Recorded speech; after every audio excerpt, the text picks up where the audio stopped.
Arquitecturas de bases de datos. Este es el último capítulo teórico que entra en el parcial de la materia. Después probablemente hablemos de algunas cuestiones que tienen que ver con bases de datos y cuáles son los modelos que ahora están vigentes, etc. Bueno, vamos a ver a qué denominamos arquitecturas de bases de datos. Estamos aquí, ya pasamos por todas las unidades de la materia.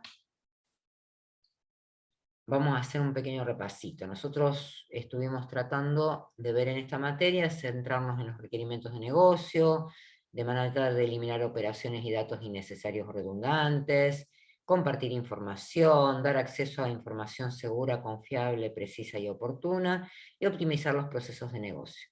Para lo cual utilizábamos diseños orientados a los procesos, y esos diseños los implementábamos luego en un modelo de base de datos.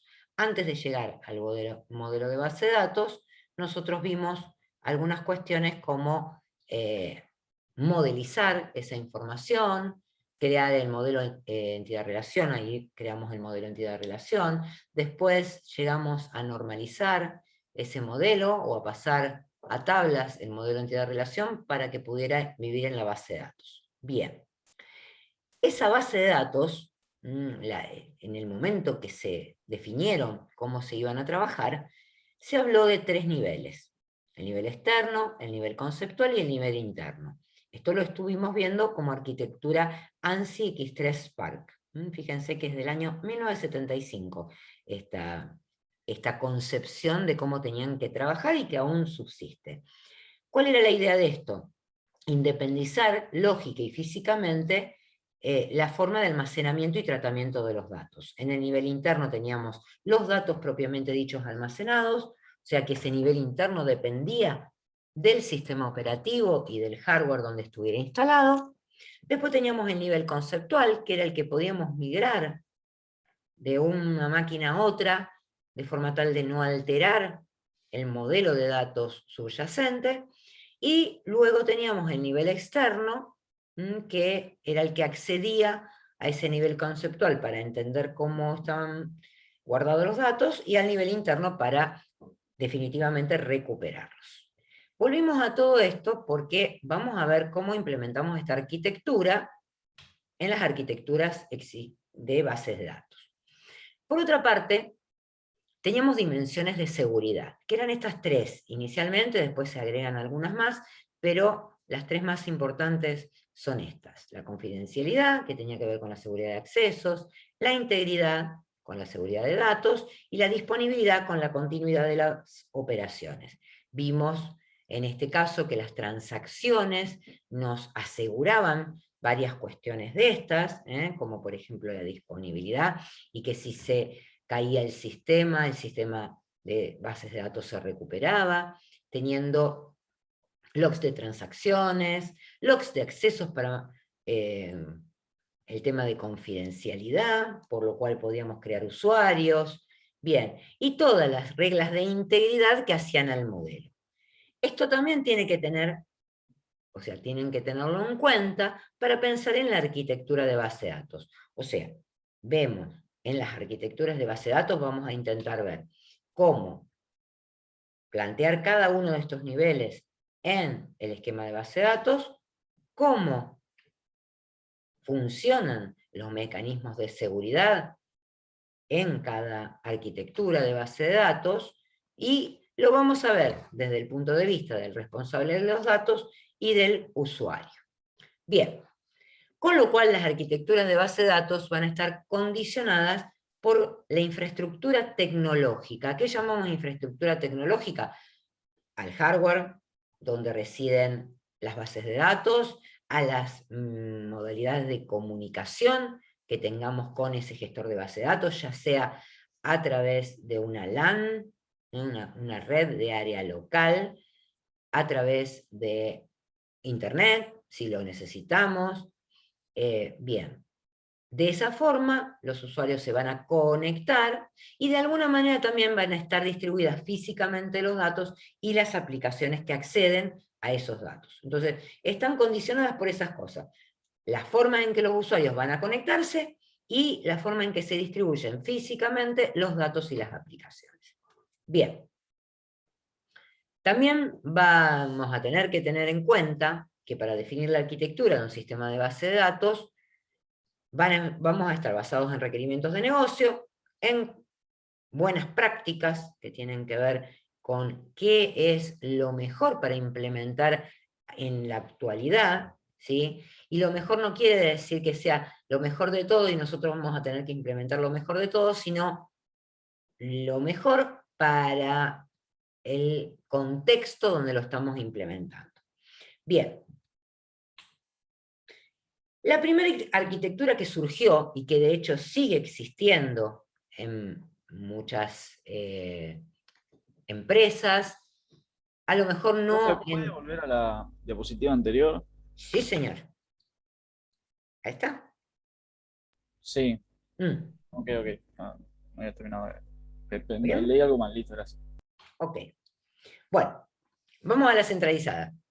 Les decía que existen muchas empresas todavía, a lo mejor no en forma homogénea. ¿Esto qué quiere decir? Que con los avances de la tecnología se ha dejado parte de la arquitectura centralizada, parte de la arquitectura con otras modalidades que ya vamos a ver. A ver, ¿cómo se funciona una arquitectura centralizada? A ver si lo entendemos por el dibujo. Un usuario que no tiene, fíjense que no tiene capacidad de cálculo, está el monitor nada más, y cuando hay una PC está tachado porque justamente no utiliza la PC, sino que a través de una terminal o de un emulador de terminal, ese sí estaría corriendo en un browser o directamente en una aplicación que corre en esta PC, pero que emula una terminal. ¿Sí?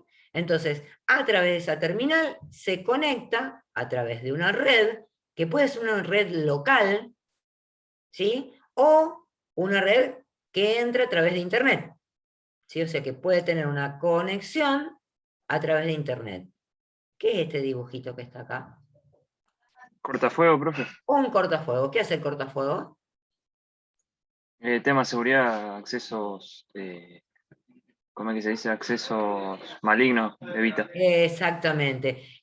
Puede ser este firewall, o cortafuego, puede ser que esté instalado en el servidor y ser software, o puede ser que sea hardware. Son unos aparatitos que se conectan, digamos, a la entrada de Internet y que previenen accesos indebidos. Esa sería la forma. ¿Tá?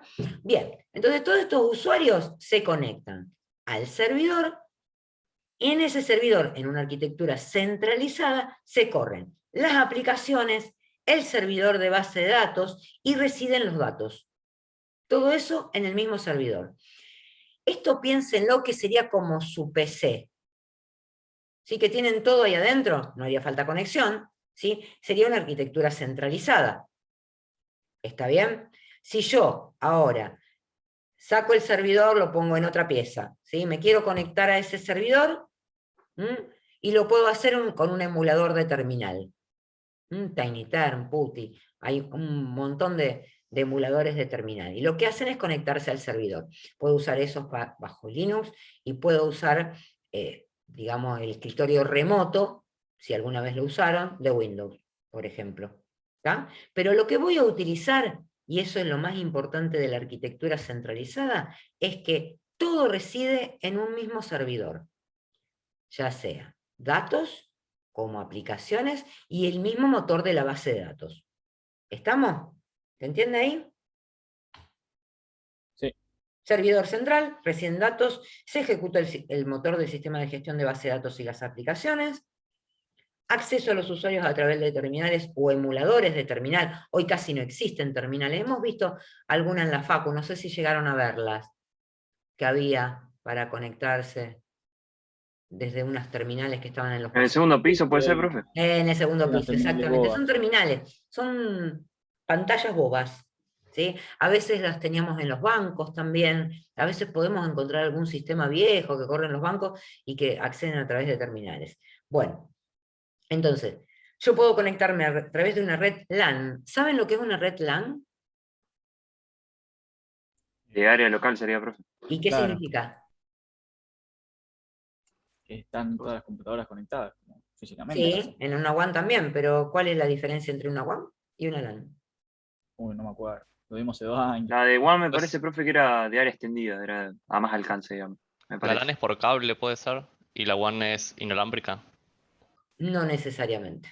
Bueno, a ver, porque esto de lo vimos hace 2 años y no me acuerdo más, olvídense, porque estamos en tercero y en cuarto empezamos a usar todos los conocimientos de los 3 años anteriores para aplicarlos en hacer sistemas o en implementar sistemas o lo que fuera. Así que estos conceptos que son básicos los tienen que tener.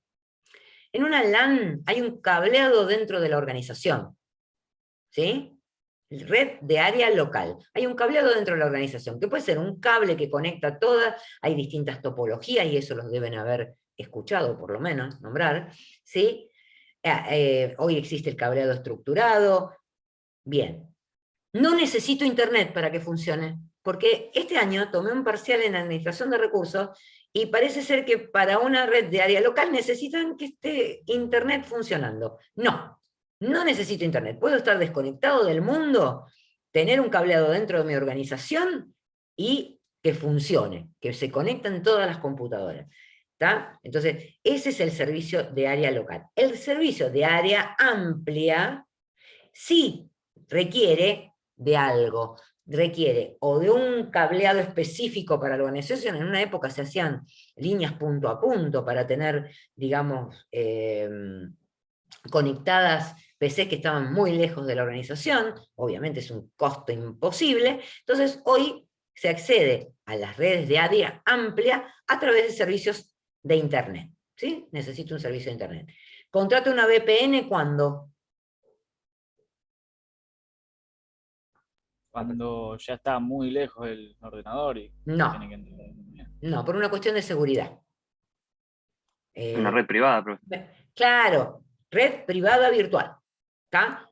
Yo, ¿qué me pasa? A lo mejor me estoy conectando a un servidor en Japón. De hecho, ustedes tienen que haberse conectado a cosas que están muy lejanas y no necesitan una VPN. ¿Cuándo necesito una VPN? Cuando realmente quiero segurizar la red. Entonces, las organizaciones generalmente contratan servicios con VPN, cosa de que esa conexión que se hace entre los que están, digamos, alejados del servidor y el servidor en sí, tengan seguridad, digamos, tengan segurizado el canal de conexión.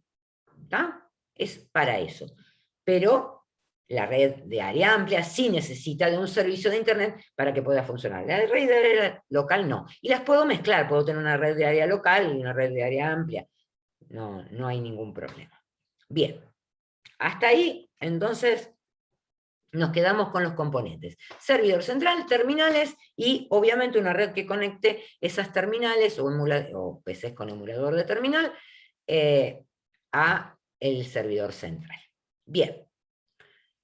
Características.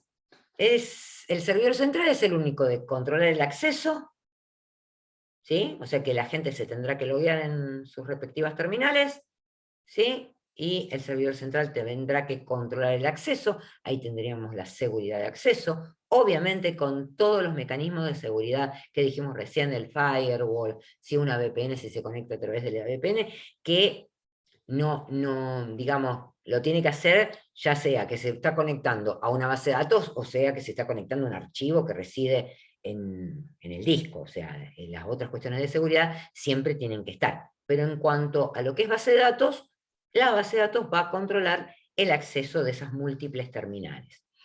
Va a ejecutar la aplicación, ¿sí? Una aplicación en Java, en lo que fuere, en .NET, en cualquier lenguaje de aplicación en que esté desarrollada. Bien, va a optimizar el procesamiento de las consultas. ¿Se acuerdan que vimos en la unidad de calidad ese optimizador de consultas que pasaba por el análisis sintáctico, semántico, acomodaba la consulta, finalmente encontraba un plan de accesos utilizando índices o no, y luego ejecutaba la consulta? Bien, ese optimizador de consulta va a estar funcionando en el servidor central. Va a llevar a cabo la verificación de integridad cuando estemos haciendo una transacción que registre datos. Por ejemplo, verificará la integridad en función del modelo que hayamos planteado. Va a llevar la recuperación ante fallas. ¿Quién puede fallar acá? Si falla el servidor, ¿qué pasa? Y puede no responder o devolver un mensaje de error. No sé, Bien, si se cae el servidor, y ahí no va a responder. a nadie. O sea, si se Claro. cae el servidor, se cae toda la arquitectura. Sí. ¿Estamos? Bien, si me quedo sin internet, seguirán operando los que están adentro, si estamos en una WAN, seguirán operando los que están dentro de la organización, porque pueden seguir utilizando la LAN, y, digamos, la recuperación ante falla, lo único que le va a decir a la persona que está ahí es que no se puede conectar, porque es una terminal, no va a tener acceso. Bien, y lo que va a tener que hacer también el servidor central es gestionar el almacenamiento físico de la base de datos, todo el crecimiento de la base de datos, responder a mayor utilización de disco, etc. Así que imagínense si yo tuviera que configurar un servidor para 100 puestos de trabajo que se estén conectando simultáneamente, va a ser bastante diferente que para 1000 o que para 10. ¿Está? Entonces, el servidor central es el que va a tener que configurarse en función de las necesidades y en función de los usuarios que van a estar conectados. Piensen que todo el mundo está trabajando sobre la misma máquina. Esa sería la idea. Bien, ¿qué ventajas entonces? Justamente, ventajas y desventajas, en Colorado son desventajas, la verde es una ventaja. En rojo dice dimensionamiento del servidor, y la calidad sería, un atributo de calidad sería el rendimiento, en la medida que vayan creciendo el número de usuarios, y si no actualizo el servidor, y va a ser lento. Bien, otra complejidad, que está en rojo ahí también, el servidor de base de datos único, el tema de la seguridad, que decíamos recién, si se cae el servidor, no hay disponibilidad, con lo cual tiene que ser tolerante a fallo. Cuando vuelva a recuperarse, tiene que recuperarse, como habíamos dicho que se recuperan las transacciones. Bien, y en verde dice, la administración centralizada del sistema de gestión de base de datos, con lo cual el mantenimiento de los datos, si yo tengo que agregar tablas, si tengo que verificar algún atributo que no se esté registrando bien, todo lo que tenga que ver con mantenimiento de los datos, un atributo de calidad, bueno, se hace en un solo lugar. La seguridad, integridad y seguridad de accesos también se hace en un solo lugar. Si bien salvaguardamos todo lo que sea redes, en el gestor de base de datos, la verificación de la integridad y la seguridad de accesos se hace en el mismo servidor de base de datos. O sea que hay una sola entrada para eso, y habría un solo administrador de base de datos, porque está en un solo lugar, no tiene que andar revisando servidores que estén en otro sitio, físicamente me refiero, etc. Bien, esto es un caso real. El Consejo de Ciencias Económicas, donde yo trabajé, ¿sí? Había 11 pisos, en los 11 pisos había PCs, había muchas más en la planta baja y en el primer piso, pero en los otros pisos también había. Bien, que estaban conectadas con un cableado estructurado, con distintos racks para distribuir, digamos, las conexiones. Y además había, a través de una VPN conectadas, distintas sucursales, en Casilda, Cañada de Gómez, San Lorenzo, Venado Tuerto, Villa Constitución, y había una línea punto a punto con tribunales. O sea, los otros estaban con una VPN, y como la línea punto a punto se había puesto hace muchísimo tiempo, seguía manejándose con la línea punto a punto. Todo eso iba a un switch, a varios switches, que estaban contenidos en un rack, y el servidor principal se conectaba a través de eso. ¿Se entiende más o menos el dibujito? Sí, profe. ¿Qué sería más o menos un rack, profe? Un rack es como un aparador, para decírtelo en términos, digamos, diarios que uno utiliza, donde se van poniendo en distintas bandejas cosas, en este caso las cosas que se ponían en Switch, pero puede haber rack de servidores, rack de discos. Un rack es eso. Un lugar donde yo puedo acomodar, digamos, en forma prolija. En este caso, imagínense la cantidad de cables que hay ahí atrás, ¿no es cierto? Hay un montón de cables que conectan a todas las PCs que andan dando vuelta. Entonces, ese cableado, digamos, llega a ese rack y queda bien acomodadito. No tengo una foto del rack, qué lástima. Después vamos a buscar una. ¿Alguna otra pregunta? ¿Y las UPS? ¿Saben qué son? Sí, son protección para, por la corriente, ¿no? ¿Para Sí. ¿para qué cosa de la corriente? Para sobrecargas, cortocircuitos, Se cortes, corta la luz y todo también eso. tienen batería interna, sí. Se corta la luz, ¿y qué hace la UPS? Se prenden Provee y tiene internet, un tiempo, digamos, sí, que provee dan la electricidad potencia para necesaria. que no se Tienen una corte. autonomía, pero no pueden estar prendidas todo el día, ¿eh? Claro, tienen un Tienen una Cada tiempo. autonomía, minuto. a veces de media hora, a veces con mucha suerte, pueden estar 2 horas prendidas.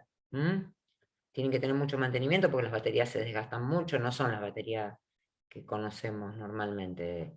Hay algunas UPS que son muy grandotas y, bueno, llevan eso. ¿Alguien me quería hacer una pregunta? Que me pareció que quedó atrás. Yo, profe, le quiero consultar qué eran las líneas violetas, serían como redes locales. Las líneas, Sí, ¿algo donde las está ves en Venado violetas? Tuerto y en Cañada de Yo Gómez. las veo bordo, bueno, sí. Estas que están, esto se conecta a través de una VPN por internet. Ahora, Esta las que están en nubecita Cañada de simula Gómez y en internet. Venado Tuerto. ¿Cómo? Las que están en Cañada de Gómez y Venado Tuerto, esa. Ah, estas porque son dos en una red local. Sí, perdón, esas son violetas, tenés razón. Esa es una red de área local que había en Venado Tuerto y en Cañada de Gómez, que estaban conectadas entre sí, sobre todo para la utilización de impresoras, recursos compartidos. Eso. Sí, porque había dos Claro. puntos de trabajo. Perdón, no te había entendido la pregunta. ¿Alguna otra? Profe, ¿cómo es el tema por un rack interno y otro secundario? Justamente porque es un cableado estructurado. Entonces, por pisos convenía distribuir la carga de, digamos, de las conexiones, y por eso hay un rack, digamos, no me acuerdo en qué piso estaban, ahora que me lo decís, pero había en distintos pisos los racks para después mandar el cableado al rack principal que estaba en el departamento de sistemas. Ah, ok. Eso.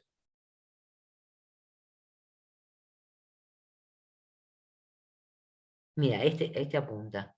Este creo que estaba en el piso 3, el rack interno, y acá en el 5, me parece por eso está la flechita, pero me quedó como agarrando estaba en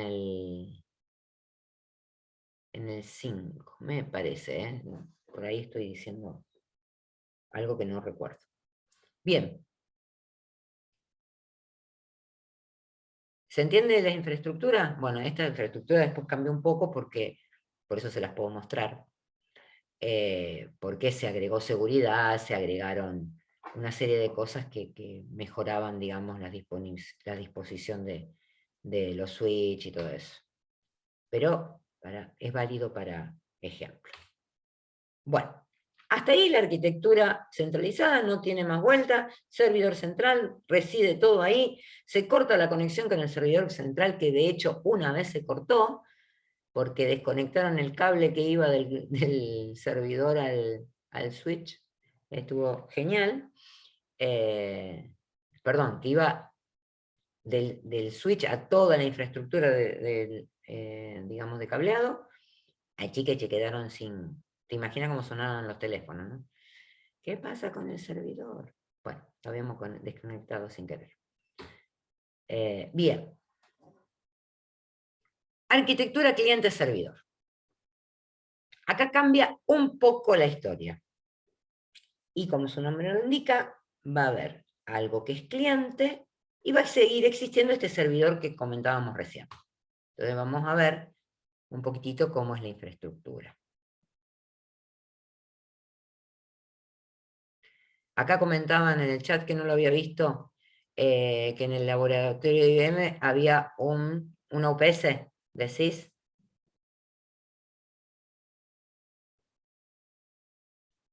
Cristian, ¿te referías a una UPS? Bueno, después contestaré. Bueno, a ver, Profe, ¿cómo tengo funciona una duda antes de que ¿Cómo? empecemos. Tengo una pequeña duda. Dale. ¿Por qué siempre se representan las bases de datos como discos así, cilindros uno arriba del otro? Ah, preguntarle el primero que lo representó. La verdad que nunca me Claro, hice esa pregunta. porque siempre es el Sí, esquema, la base digamos, de la datos es imagen eso, típica. es un tamborcito. A ver, yo creo, pero después lo vamos a investigar un poco.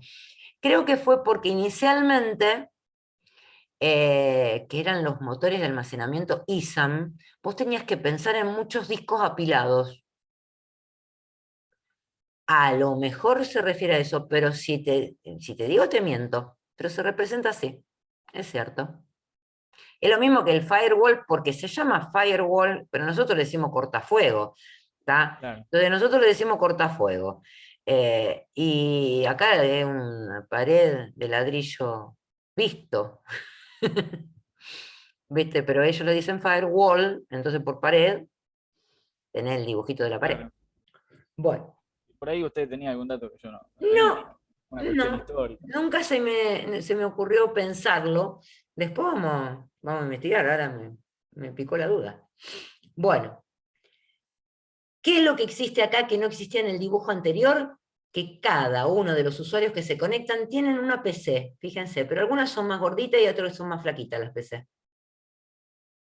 ¿Sí? ¿Escucharon hablar de cliente fino y cliente grueso en sistemas operativos? No, la verdad no lo recuerdo. Mire que ¿No? la estudié bastante. Bueno, No, profe. no. Genial. Les voy a contar así un poquitito de lo que significa. Pensemos en una empresa que está funcionando hace, qué sé yo, 30 años y fue comprando primero terminales, después fue comprando PCs, ¿sí? Y en la medida que fue avanzando la tecnología, fue cambiando algunas PCs y otras siguieron quedando. El cliente fino es el que tiene poca capacidad de cálculo, ¿sí? ¿Qué es lo que se hace con un cliente fino? Se corre un browser, con suerte, ¿sí? Que lo que hace es por ahí emular una terminal o poder presentar alguna interfaz web sencilla, ¿sí? Nada del otro mundo.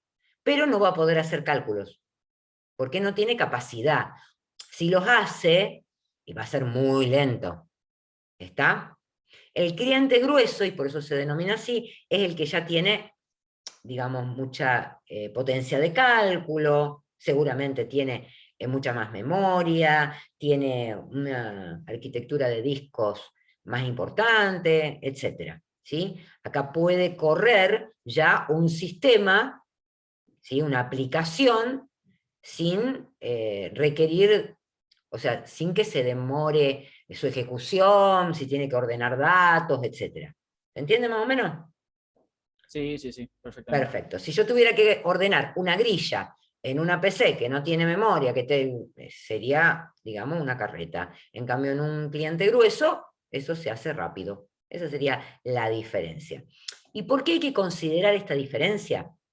Porque en una arquitectura cliente-servidor,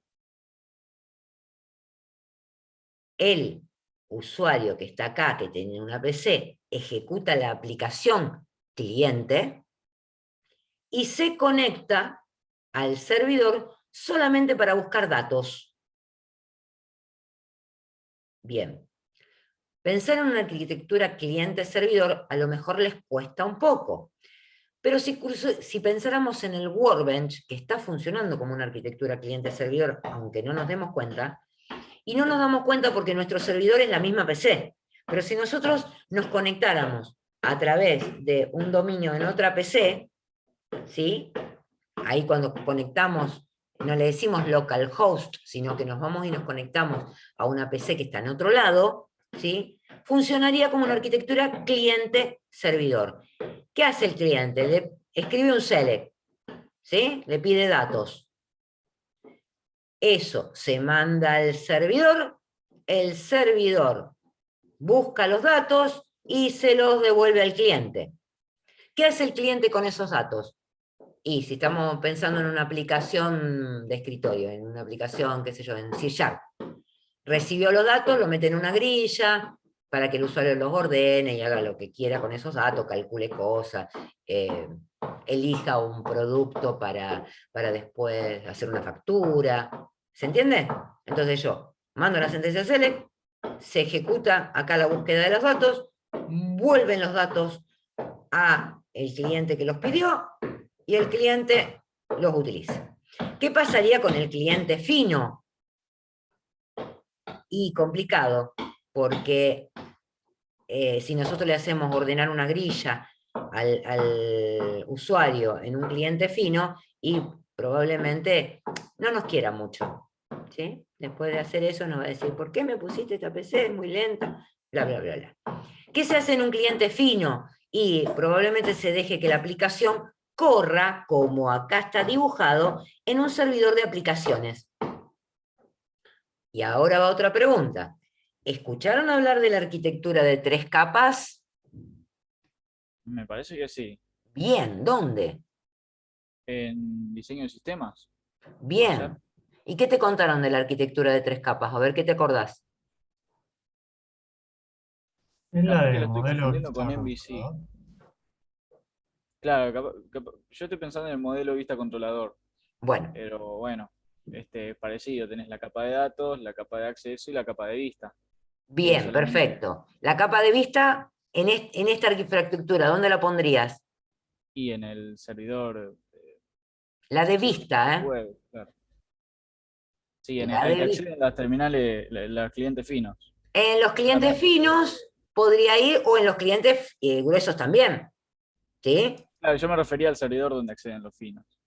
Que solo Bueno, devuelvan. vamos a llamarle PC a estos. Sí, Bien, entonces, la vista es justamente lo que dibuja la pantallita, básicamente, ¿sí? Entonces, eso podría estar en cualquiera de las PCs, porque es justamente la capa de interfaz, que es la que va a tener que mostrar los resultados. ¿Está claro. bien? ¿Sí? Ahora, yo tengo la capa de lógica de negocio, que es la que hace cálculos, la que ordena, la que... ¿Sí? Esa, Sí. si tuviéramos un servidor de aplicaciones, podría estar viviendo en el servidor de aplicaciones. ¿Sí? Sí. Y en el servidor de datos está la capa de acceso a datos. Todo lo que tenga que ver con el manejo de los datos. Yo podría tener una infraestructura que tenga solo 2 capas, ¿sí? Y todo que viva en o sea, la capa de vista y la capa de lógica de negocio que viva en la PC del usuario, ¿sí? Y se contacte para la capa de acceso a datos al servidor de datos, o tener una arquitectura de 3 capas. ¿Sí? Vista, servidor fino, aplicación en el servidor de aplicaciones y datos en el servidor de datos. Este cliente grueso también se podría conectar a la aplicación, al servidor de aplicaciones, ¿eh? No es necesario que se conecte, o sea, que tenga la capa de lógica de negocio también en el servidor. Uno arma la arquitectura, y para eso están los arquitectos de soluciones, arma la arquitectura y la infraestructura tecnológica que subyace a esa arquitectura en función de las necesidades de la empresa. ¿Está? Y en función de que no hacer una inversión tan desmedida si tengo mucha tecnología que puede ser utilizada. También, a medida que pasa el tiempo, los clientes gruesos pueden pasar a ser finos. Pueden pasar a ser finos, exactamente. Exactamente. Quedan obsoletos y bueno, hay que hacer recambio. Y en una empresa que hay 200 PC, uno no recambia las 200 de un día para el otro. Va haciendo recambios sucesivos. ¿Está? Bien.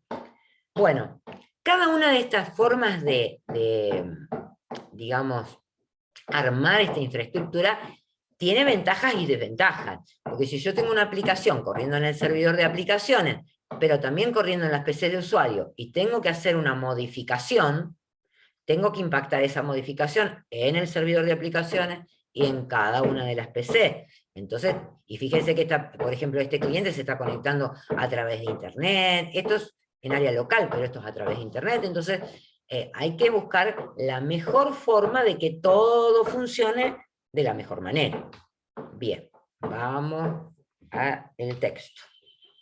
Componentes, entonces, tenemos un servidor central donde residen los datos. Eso siempre es ahí. Un solo servidor, residen los datos, igual que en la centralizada. En la arquitectura de 2 capas, los clientes finos tienen la interfaz de usuario, los clientes obesos o gruesos tienen la interfaz de usuario más lógica del negocio. En la arquitectura de 3 capas, el cliente tiene la interfaz de usuario, y en el servidor de aplicaciones está la lógica de negocio. Eso es lo que comentábamos recién. Bien, el cliente, ¿qué hace? Administra la interfaz gráfica, siempre en la de 2 y en la de 3 capas, acepta los datos del usuario, el usuario, digamos, interactúa con esa interfaz que tiene en su PC, administra la conexión con el servidor donde reside la lógica de negocio, sea de 2 capas o 3 capas, va a tener una conexión con ese servidor. En la de 2 capas, en un cliente fino, la aplicación puede estar directamente en el servidor de datos también, que sí va de servidor de datos y servidor de aplicaciones. Bien, da formato a los resultados recibidos. Eso es lo que hace el cliente. Obviamente a través de la aplicación que nosotros instalemos en el cliente. ¿Se entiende, no? Bien. Servidor de aplicaciones. Procesa la lógica de la aplicación, administra la conexión con el servidor de datos, genera y transmite las solicitudes al servidor de datos, administra los errores que puedan brindar el servidor, y recibe los resultados del servidor y los transmite al cliente. ¿Se entiende? Este es el que le mandó ahora select SQL, select tal cosa, bueno, fue al servidor, armó el conjunto de datos, se lo devolvió al servidor de aplicaciones, o le devolvió error o lo que fuere que tenga que controlar el servidor de aplicaciones. El servidor de aplicaciones le manda al cliente. Y finalmente el servidor de la base de datos, que tiene las mismas características que tenía en cuanto a los datos en una arquitectura centralizada. Gestiona el almacenamiento físico, acepta las conexiones a la base de datos de las aplicaciones que lo solicitan, controla la seguridad, proporciona el control de acceso concurrente. Estamos hablando de que hay un montón de usuarios que se están conectando y no se conectan de la misma manera que en la arquitectura centralizada. La arquitectura centralizada es como que yo tuviera los datos para mí, los estoy accediendo y los tengo para mí.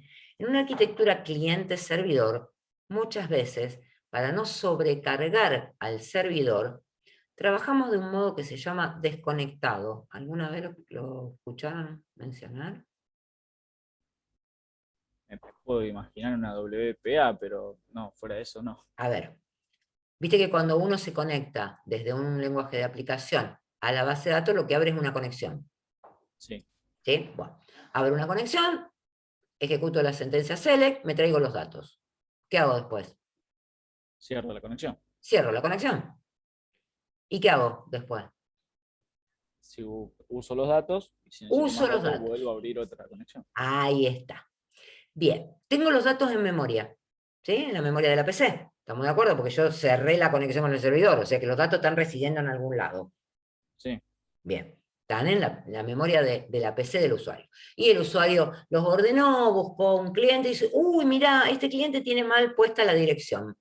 ¿Sí? Entonces, levanta al cliente, le corrige los datos, se los está corrigiendo en la PC, no en el servidor. ¿Se acuerdan del apply que tiene el Workbench? Sí. Era por eso. ¿Por qué? Porque en un momento determinado, ¿sí? Dice, bueno, ya corregí, lo voy a guardar este cliente en la base de datos. ¿Y ahí qué tengo que hacer? ¿Qué sentencia tengo que ejecutar? los update y cert y Un los update. necesarios. Bien, Sí. un update. Entonces, ¿qué voy a hacer? Voy a abrir nuevamente la conexión con el servidor. Por eso, desconectado. El cliente estuvo modificando, o sea, el usuario, digamos, que estaba modificando los datos del cliente, lo hizo en forma desconectada. No estaba conectado con la base de datos cuando lo estaba corrigiendo. ¿Estamos de acuerdo? Yo cerré la conexión con el Claro. servidor y trabajé con los datos en pantalla. Ahora, vuelvo a abrir la conexión con el servidor. ¿Qué pasa si por una de esas casualidades, ¿sí?, alguien estaba trabajando con ese cliente porque se dio cuenta que estaba mal escrito el apellido y el nombre? Corrigió el apellido y el nombre, y este usuario entra después con una corrección de la dirección, ¿sí?, pero que tenía el apellido y el nombre diferente, y cuando yo voy a actualizar, generalmente si yo armo digamos, para actualizar, actualizo el registro completo, porque yo no sé qué tocó el usuario cuando estaba corrigiendo. O sea que se va a volver para atrás la corrección de mi usuario último. Y sí, se va a pisar. Sí, pero hay herramientas dentro de los lenguajes que permiten ver antes de actualizar si el registro que yo tenía es el registro que estoy intentando actualizar. Entonces, hay un montón de cositas que hay que tener en cuenta cuando yo desarrollo que tienen que ver con esto de trabajar con el servidor desconectado. Porque me traje los datos, pude haber hecho un montón de cosas. Cuando vuelvo a la base de datos, esos datos pueden haber cambiado. Entonces, ojo con eso. ¿Está? Este control de acceso concurrente tiene que ver con eso. Hay muchos, cuando uno programa, chicos, le parece que está solo en el mundo y que nadie va a molestar a su tarea y va a ser el único que va a estar trabajando. No, piensen que son cientos de usuarios que va a crear, alguno de ellos tomó el registro, el mismo registro que yo estoy actualizando. Entonces tengo que pensar bien cómo tengo que armar esas aplicaciones, ¿eh? El control de acceso concurrente lo haría si yo no cierro la conexión. El problema es que yo no puedo mantener una conexión abierta de por vida, porque viste que algunos clientes dejan la pantalla ahí, se van a almorzar, vuelven, después hacen no le puedo dejar la conexión abierta a cada uno de los usuarios que estén. O tendría que cerrar la PC por tanto tiempo de inactividad y cerrar las conexiones antes. O sea, tengo que pensar muy bien cómo voy a armar la aplicación justamente para que no se arme lío cuando estoy trabajando en este tipo de arquitecturas, que son cliente, servidor. ¿Estamos? Bien. El servidor, bueno, igual que en los otros, lleva a cabo la verificación de integridad, lleva a cabo la recuperación ante fallas y optimiza el procesamiento de consultas y actualización. Esta arquitectura, cliente-servidor, digamos, el servidor funciona exactamente igual que en la arquitectura centralizada. ¿Se entendió? Sí, sí. Genial. Bueno, entonces ventajas. Ventajas y desventajas. Las rojas, desventajas, la verde, ventaja. Se ampliaron las desventajas de la arquitectura centralizada. Dice, múltiples componentes de la infraestructura. Dice, dificultad de testing. A ver, che, anda lento, me dice un usuario. ¿Y yo qué hago? Tenés que preguntar si está usando la aplicación o si está usando el servidor. ¿Al cliente? ¿Le voy a preguntar al usuario? Y tenés que conseguir esa información de alguna manera. Está bien, pero yo al usuario no le puedo preguntar nada porque el usuario es usuario. Es lo peor que existe en el mundo, el usuario. Acuérdense de esto que les estoy diciendo hoy. Ya van a sufrir a los usuarios. Yo tendría que probar, ¿sí? Primero, analizar si está trabajando desde un cliente fino. No le puedo preguntar, ¿está en un cliente fino? Le puedo preguntar, che, ¿dónde te sentaste? Con suerte. ¿Sí? Entonces yo tener una idea de cómo está la infraestructura. Pero puede ser que el problema sea su PC, que el problema sea la conexión, que el problema sea en el servidor, ¿sí? Alguna consulta que no esté bien armada, ¿sí? Entonces, o que no tenga sus índices correspondientes, entonces está siendo lenta. Si encima dividí en 3 capas, puedo pensar, che, ¿será el servidor de aplicaciones o será el servidor de datos? Por eso dice dificultad de testing. Cuando yo encuentro un inconveniente, tengo que estar analizando todos los componentes de la infraestructura. ¿Estamos?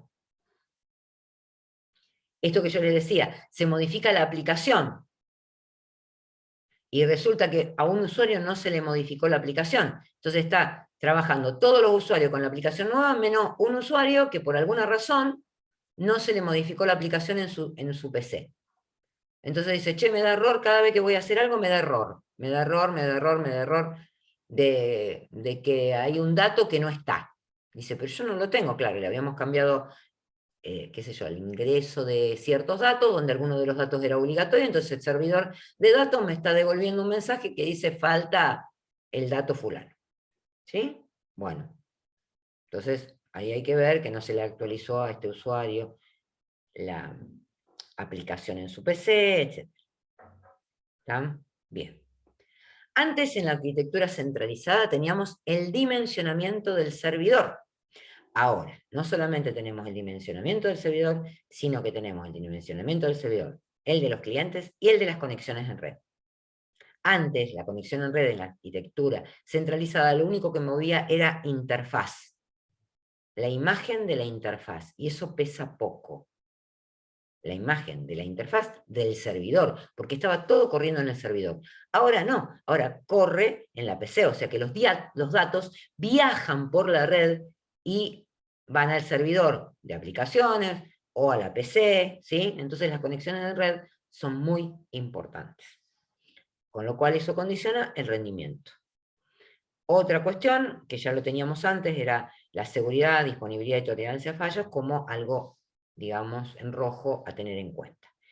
Es bueno que seguimos teniendo la administración centralizada del sistema de gestión de base de datos, lo cual, digamos, me permite en cuanto a calidad, mantenimiento de los datos y en cuanto a seguridad, la integridad y la seguridad de accesos.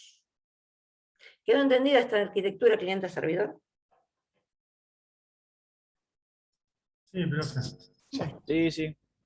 Aparte es la más común, es la que uno puede por ahí visualizar en algunas empresas y todo, así que la que más van a ver. Ya casi no se ven terminales. Por ahí hay, pero caso no se ven terminales. Bueno, nosotros teníamos un servidor que se los podíamos mostrar en la facu, ahora no lo tenemos, que le llamábamos Serverici, y entonces conectábamos las PC de los laboratorios. Esto está hecho con, bueno, acá no está el Workbench, sino que está el EMS Manager Lite, que era otra interfaz como el Workbench. Bueno, con esa interfaz nos conectábamos y hacíamos una consulta al servidor, nos bloqueábamos entre las PC y jugábamos un ratito, justamente para ver cómo trabajaba una arquitectura cliente-servidor en cuanto a seguridad de datos, seguridad de acceso, etc. Bueno, hasta acá con esas dos arquitecturas. Vamos a ver la última arquitectura, que las tengo en otras diapositivas, acá.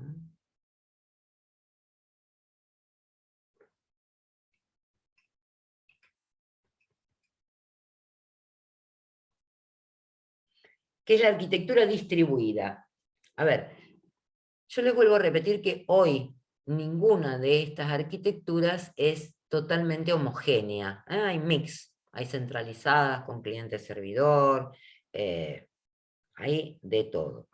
Y esta arquitectura, digamos, la usamos de base para todas las arquitecturas que vinieron después, que en general se utilizan en grandes implementaciones de bancos,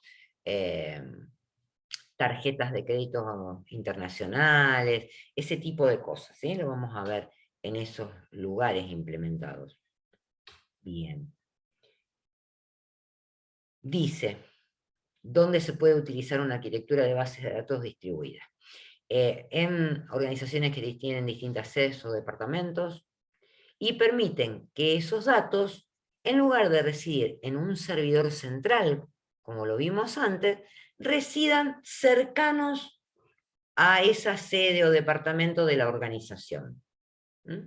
¿Qué quiere decir esto? Que si nosotros tuviéramos una empresa que tiene una sede en Buenos Aires, otra en Santiago de Chile y otra en, qué sé yo, en Brasil, en Brasilia, ¿sí? O en Río de Janeiro, bien, en cada una de esas sedes tendría los datos de la sede propiamente dicha, pero tiene la posibilidad de acceder a los datos de todas las otras sedes, digamos, de la organización, porque justamente hay traslado de mercaderías, ¿sí? O hay compras de una, que se hacen en una sede y tienen que viajar a otra sede.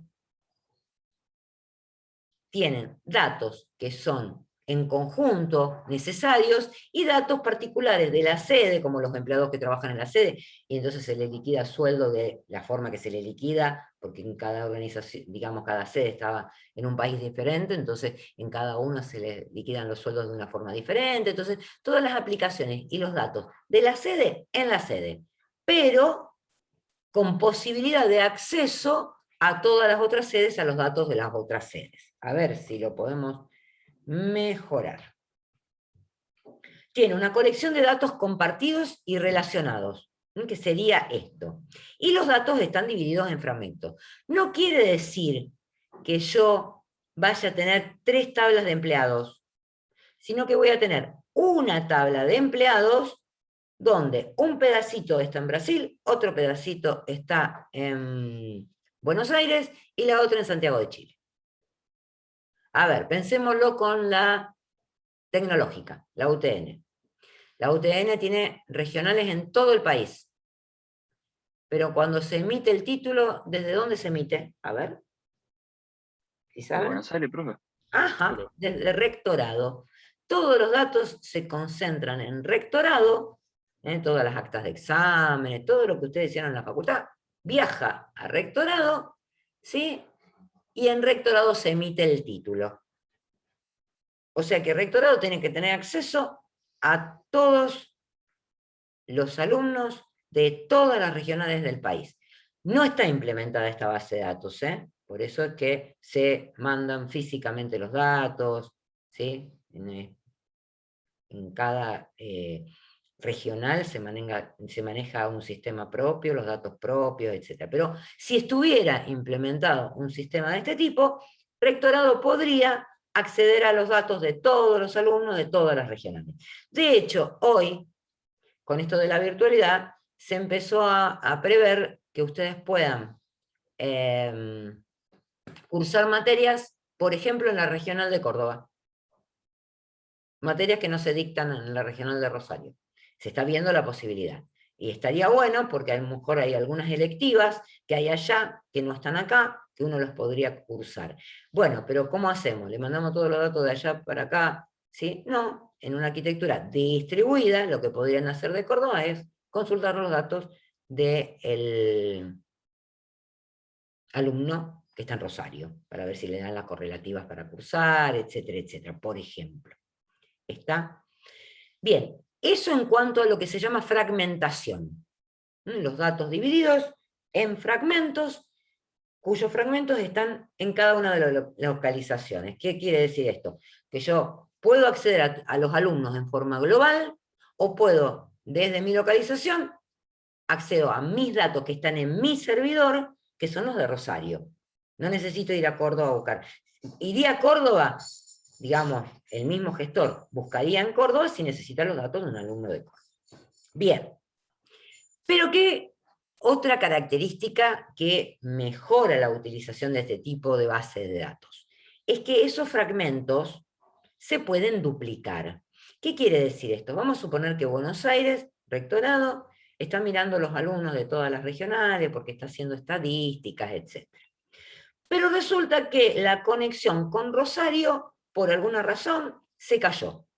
No hay internet, no hay algún cable de estos, como se han roto, se rompió y no se puede acceder, digamos, la troncal está rota, no se puede acceder. La idea de la duplicación de los fragmentos es que ese fragmento de Rosario pueda estar guardado en otra localización. Por ejemplo, yo tengo, bueno, acá no me lo mostré, pero imagínense, tenemos 30 regionales, ok, guardo los datos de Rosario en Córdoba y en Resistencia, ¿sí?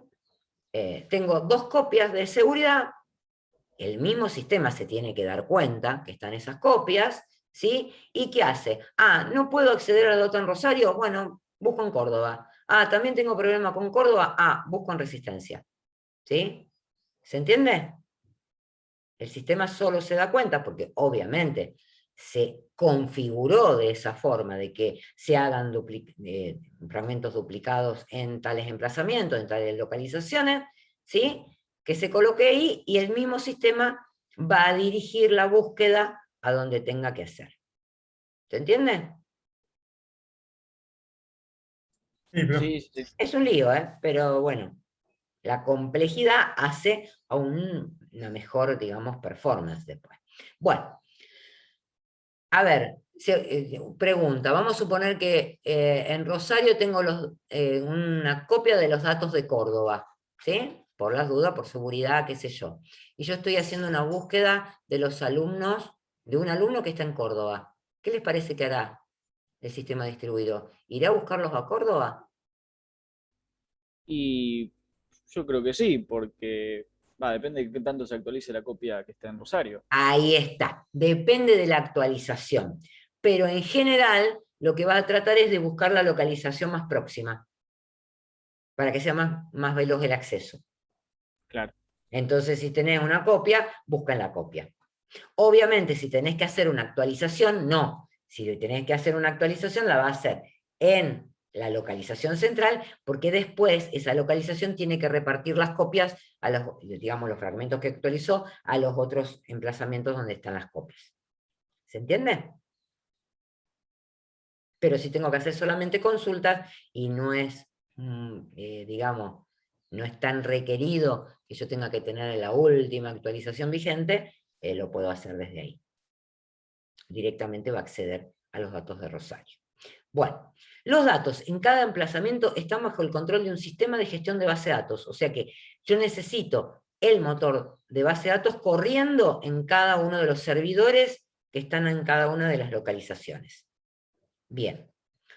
Y después dice que el sistema de gestión de base de datos en cada emplazamiento puede manejar aplicaciones locales autónomamente. ¿Qué quiere decir esto?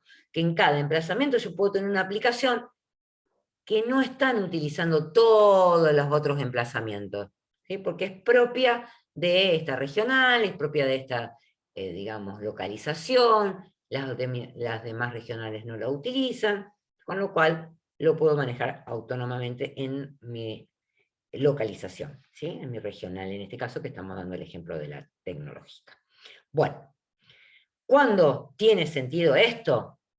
Que en el caso de que el sistema de gestión de base de datos participe en al menos una aplicación global, que necesite datos, como en este caso la emisión del título, necesita datos de alumnos que están en los distintos emplazamientos. O, como por ejemplo, si nosotros, esto de empezar a hacer cursado de materias en distintas regionales, yo estoy cursando materias en distintas regionales y bueno, voy a tener que coordinar para que estén todos los datos en todos los emplazamientos.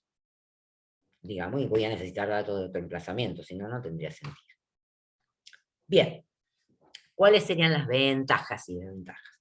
Ventaja, eficacia, accesibilidad, o sea, accedo rápidamente a los datos, ¿sí? Eficacia es porque logro el objetivo rápidamente, próxima a la estructura de la empresa. Y la desventaja es justamente la complejidad de la arquitectura del sistema y la complejidad de la estructura de usuarios, porque ahora tendría todos los usuarios de Córdoba, todos los usuarios de cada una de las regionales, Rosario, Buenos Aires, Resistencia, etcétera, etcétera, etcétera, tratando de acceder a los datos, ¿sí? Y bueno, imagínense la cantidad de usuarios que pueden estar accediendo. docentes, no docentes, alumnos, si pensamos en el CISACAD, alumnos de todas las regionales. Bien, complicado. Bueno, ahí tenemos un pequeño esquema de esa arquitectura que tiene las distintas localizaciones, la base de datos que está asociada a la localización, ¿sí? Y una red que conecta todas las localizaciones, todos los servidores en cada localización. Bueno, hay reglas de base de datos para las bases de datos distribuidas, como había reglas para las bases de datos, ¿sí? También las hay para las bases de datos distribuidas, que obviamente tiene que haber autonomía local, o sea, dentro de cada localización debe haber un propietario, administración, una responsabilidad. No depender de un sitio central, que antes, en las arquitecturas anteriores, dependíamos de un sitio central. Ahora no. La idea es que yo pueda seguir operando aunque se caiga uno de los sitios. ¿Está? Porque si no, ¿qué pasaría? Habría cuello de botella, ¿sí? Y había vulnerabilidad porque todos los usuarios accediendo a una misma localización y capaz que el servidor se cree que tiene un ataque de denegación de servicio, qué sé yo. Imagínense en el momento que ustedes están inscribiendo, que se estén inscribiendo todas las regionales del país a cursar materias. No nos inscribimos nunca más. Hoy demora. Bueno. Regla 3, operación continua, la idea es que no se debe parar, entonces si yo agrego un nuevo sitio no se para, y si actualizo versiones tampoco, porque como puedo seguir operando con esto de los sitios alternativos, no habría problema. Transparencia de localización, el usuario no sabe dónde se van a buscar los datos, ¿sí? Eso lo sabe el que, digamos, instaló, configuró el sistema de gestión de base de datos distribuida. El usuario sabe que está accediendo a los datos y no necesita otra cosa. Bien. Esto de la transferencia de fragmentación, acá tenemos, desde el punto de vista del usuario, él ve todos los, cada uno de los datos de los alumnos de cada carrera y sus notas, ¿sí? Pero esto, si esto estuviese en este caso está sacado de una escuela politécnica de España, el ejemplo. Entonces, busca cada uno de los carreras y cada una está en una localización. Desde el punto de vista del usuario es un listado que nada más está dividido por un título que dice la facultad donde está el alumno. Bien, yo podría hacer una fragmentación horizontal, como la que vimos recién, ¿sí? Una tabla de alumnos dividida por cada regional en nuestro caso. O una fragmentación vertical, ¿sí?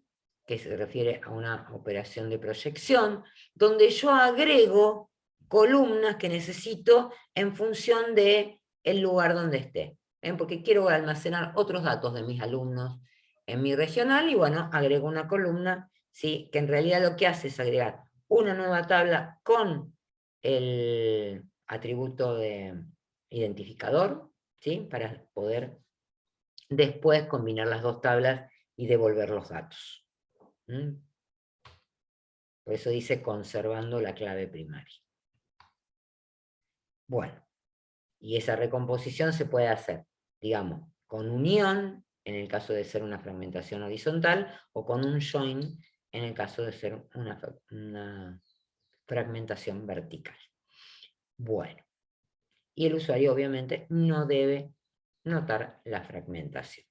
La transparencia de réplica, también, el que configuró sabe dónde están las réplicas, pero el usuario no, o sea que si se corta la conexión, el usuario no va a saber a dónde fue a buscar los datos, pero en definitiva, el gestor fue a buscar los datos que necesitaba. Bien. Esa réplica lo hemos mencionado, pero proporciona mayor prestación y mayor disponibilidad, pero, y esto lo mencionamos, hay que propagar las actualizaciones. Si yo actualizo un registro en una de las localizaciones, después tengo que repercutir ese cambio en todas las réplicas que haya de esas, para que ese cambio, digamos, tenga efecto también en las réplicas.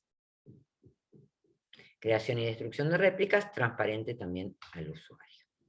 Bueno, proceso distribuido de consultas, buscar los datos en todas las localizaciones que cumplan con, digamos, la condición que tenga una consulta. Vamos a suponer, select asterisco from alumnos no tiene condición. ¿Dónde iría a buscar los datos?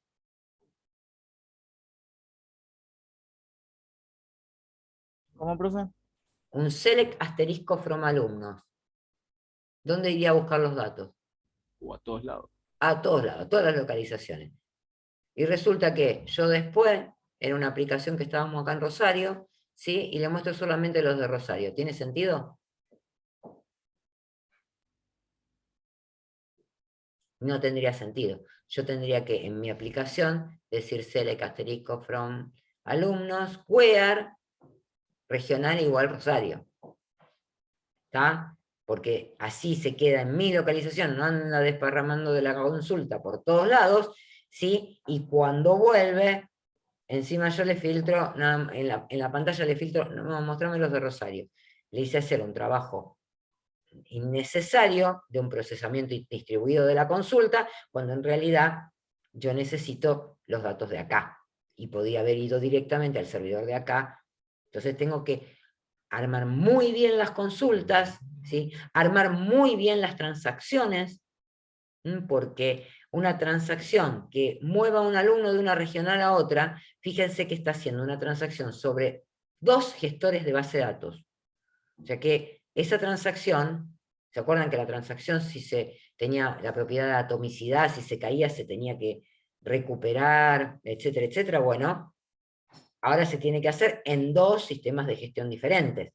Entonces es mucho más compleja que una transacción, no para el que la escribe, sino para el gestor de base de datos, y para tener configurada, digamos bien, esos gestores de base de datos. Transparencia de equipo, no se sabe dónde se está ejecutando el sistema de gestión de base de datos. Transparencia del sistema operativo, ese sistema de gestión de base de datos debería ser multiplataforma, para que se pueda correr en cualquier sistema operativo. Imagínense que cada regional puede tener su infraestructura diferente, pero que pueda correr este sistema de gestión de base de datos distribuido. Transparencia de red también, y transparencia del gestor de base de datos. Eso ya es un poco más difícil, en general esa regla no se cumple mucho. Sí, en ese caso se llamarían sistemas de bases de datos distribuidas heterogéneos, en general son homogéneos. Entonces yo decido correr Informix, Oracle, alguno de esos gestores que me permitan un sistema de gestión de base de datos distribuida, y bueno, lo podría manejar así, sin, digamos, si fuesen homogéneos. Heterogéneos es bastante complicado. Bueno, cuestiones a considerar: cómo se va a armar el catálogo o el diccionario de datos, quién lo va a administrar, porque yo ahora tengo un administrador en cada localización, cómo se van a propagar las autorizaciones, que es lo que dijimos recién, cómo se va a hacer el control de recuperación, la concurrencia, y dónde almacenaríamos un procedimiento almacenado. ¿Dónde lo almacenamos ahora?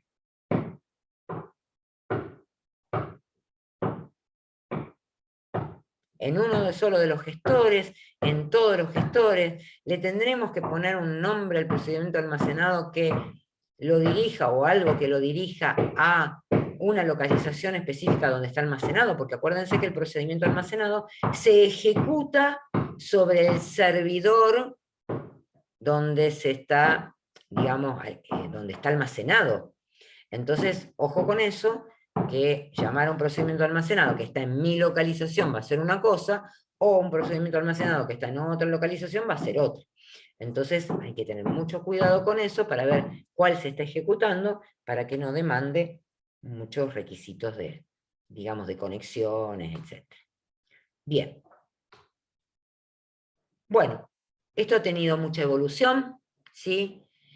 No solo en cuanto a los gestores de base de datos, sino en cuanto a los modelos de base de datos. Entonces, ya para finales de año vamos a estar trabajando con algún ejemplo sobre gestores con algún otro tipo de de arquitectura o con algún otro tipo de modelo, digamos que subyacente, que no sea el modelo relacional que es el que hemos estado utilizando.